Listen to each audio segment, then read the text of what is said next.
L'info éco avec Capital. On commence par la bonne nouvelle du jour. Financer la transition écologique ne pénalisera pas le logement social, assure Éric Lambard, directeur général de la CDC, dans un entretien à Capital. Avec ce qu'elle collecte au titre de l'épargne réglementée, la Caisse des dépôts a les moyens de consacrer 100 milliards d'euros à la transition énergétique et peut-être 20 milliards d'euros à la filière nucléaire, si le gouvernement en décidait ainsi. Cela sans nuire à sa capacité de financement de logement social, qui reste sa priorité, alors que 2,4 millions de personnes sont en attente d'un logement social en France.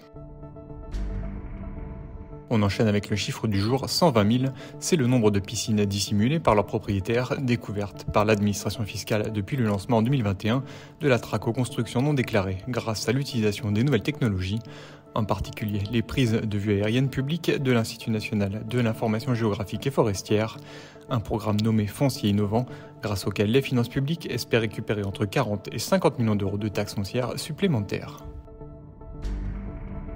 On poursuit avec la question du jour, pourquoi Tesla veut-il installer une usine en Inde pour y fabriquer un nouveau véhicule électrique d'entrée de gamme, arrosant le marché local, mais qui pourrait aussi être un candidat à l'international. En effet, implanter une usine en Inde serait l'opportunité de proposer un modèle low cost à 24 000 $, soit un prix visé environ 25% moins cher que le modèle le plus abordable de la gamme actuellement, la Tesla Model 3.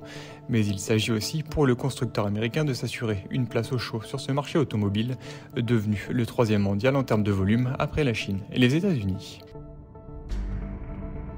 Et pour terminer, la mauvaise nouvelle du jour, avec le gel du taux du livret A à 3% pour 18 mois depuis le 1er août 2023, l'exécutif a acté que le livret préféré des Français les rémunérerait bien moins que l'inflation.